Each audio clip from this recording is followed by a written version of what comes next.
Hello student, তোমরা যারা ক্যালকাটা ইউনিভার্সিটির আন্ডারে সেকেন্ড সেমিস্টারের ছাত্রছাত্রী আছো এবং তোমাদের রাষ্ট্রবিজ্ঞান সাবজেক্টে অনার্স আছে, তোমাদের জন্য আজকে ক্লাসটা খুবই গুরুত্বপূর্ণ। আজকে ক্লাসে তোমাদের ডিএসসিসি 2 পেপার থেকে একটি গুরুত্বপূর্ণ প্রশ্নের উত্তর নিয়ে আলোচনা করব। প্রশ্নটা হচ্ছে, ভারতে কেন্দ্র ও রাজ্যের মধ্যে আইনগত সম্পর্ক লেখো। এই প্রশ্নটা তোমাদের জন্য মোস্ট ইম্পর্টেন্ট একটি প্রশ্ন।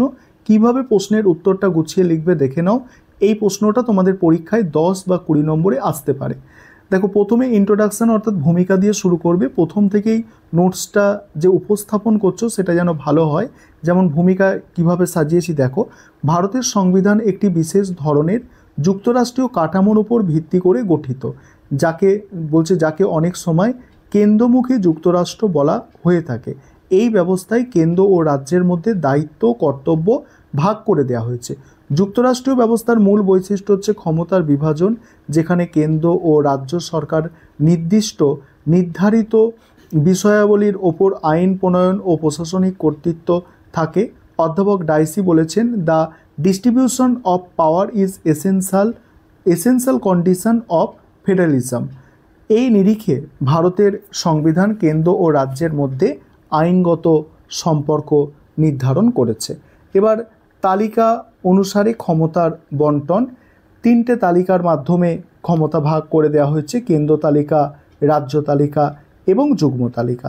কেন্দ্র তালিকা, এই তালিকায় 99টি বিষয় অন্তর্ভুক্ত রয়েছে। তার মধ্যে হচ্ছে প্রতিরক্ষা, পররাষ্ট্রনীতি, যুদ্ধ, শান্তি, মুদ্রা, পরমাণু, রেলপথ, ডাক ও তার ইত্যাদি।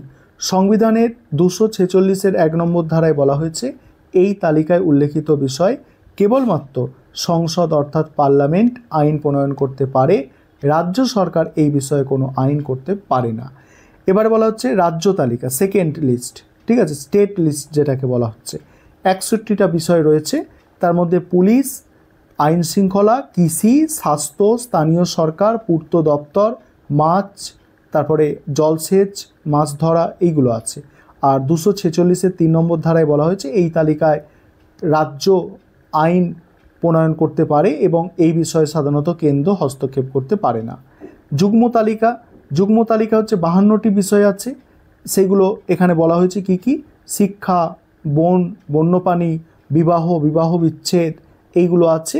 এখানে 246-এর 2 নম্বর ধারায় বলা হয়েছে, এই তালিকাভুক্ত বিষয় কেন্দ্র রাজ্য উভয় আইন তৈরি করতে পারবে, তবে কোনো সংঘর্ষ হলে সংবিধানের 251 ধারায় বলা হয়েছে কেন্দ্রের আইন প্রাধান্য দেয়া হবে।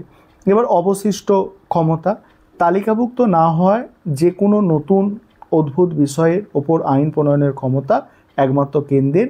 সংবিধানের 248 ধারায় এই অবশিষ্ট ক্ষমতা কেন্দ্রীয় সরকার কেন্দ্রীয় সংসদকে দেওয়া হয়েছে, অর্থাৎ পার্লামেন্টকে দেওয়া হয়েছে। এবারে ভারতের সংবিধানে কেন্দ্র প্রবণতা, এগুলো একটু বোঝো। কেন্দ্র প্রবণতা কিছু ধারায় এইটা কেন্দ্র প্রবণতাটা প্রতিফলিত হয়েছে, সেই ধারাগুলো উল্লেখ করা হচ্ছে।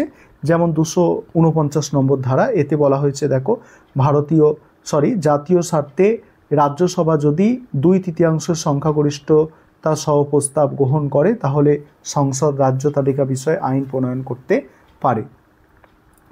এবারে পরের অংশটুকু আলোচনা করব। তার আগে যে বিষয়টা বলার আছে, তোমাদের জন্য অনলাইন কোচিং ক্লাস চলছে। তোমরা যদি কেউ পেড ব্যাচে অ্যাডমিশন নিতে ইচ্ছুক থাকো বা স্টাডি মেটেরিয়াল পারচেস করতে চাও, সেক্ষেত্রে নিচে যে নম্বর দেখতে পাচ্ছ এই নম্বরে যোগাযোগ করতে পারো।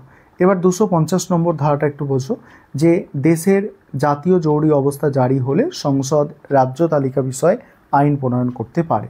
251 নম্বর ধারা, কেন্দ্র ও রাজ্য আইনের মধ্যে বিরোধ হলে কেন্দ্রীয় আইনের প্রাধান্য দেওয়া হবে। 252 কি বলা হচ্ছে, 2 বা ততোধিক রাজ্য সংসদকে অনুরোধ করলে সংসদ তার জন্য আইন প্রণয়ন করতে পারে। এবার হচ্ছে 253, আন্তর্জাতিক চুক্তি বা সমঝোতা বাস্তবায়নের স্বার্থে সংসদ রাজ্য তালিকার বিষয়ে আইন করতে পারে। এবার 365-তে কি বলা হচ্ছে, কোনো রাজ্য যদি সংবিধান অনুযায়ী কাজ করতে ব্যর্থ হয়, তাহলে রাষ্ট্রপতি শাসনের সময় কেন্দ্র সেই রাজ্যের বিষয়ে আইন করতে পারে। 200 নম্বর ধারায় আছে কি দেখো, রাজ্য আইনসভায় পাস হওয়া কোনো বিল রাষ্ট্রপতির অনুমোদনের জন্য পাঠাতে পারেন এবং রাষ্ট্রপতি অনুমোদন না পেলে তা আইনে পরিণত হবে না। সমালোচনা প্রথমত কি বলা হচ্ছে, মার্কিন যুক্তরাষ্ট্রের অবশিষ্ট ক্ষমতা রাজ্যের হাতে থাকলেও ভারতে তা কেন্দ্রের হাতে রয়েছে। দ্বিতীয়ত 249 নম্বর ধারা অনুযায়ী জাতীয় স্বার্থ এর নামে কেন্দ্র স্বাভাবিক পরিস্থিতিতেও রাজ্যের ওপর হস্তক্ষেপ করতে পারে, যা যুক্তরাষ্ট্রীয় নীতির বিরোধী। তৃতীয়ত, কেন্দ্রীয় তালিকায় গুরুত্বপূর্ণ সব বিষয় রাখা হয়েছে এবং যুগ্ম তালিকাতে শেষ কথা কেন্দ্রের, ফলে রাজ্যের স্বাধীনতা অনেকটাই সীমিত। এবার শেষে মূল্যায়ন দিয়ে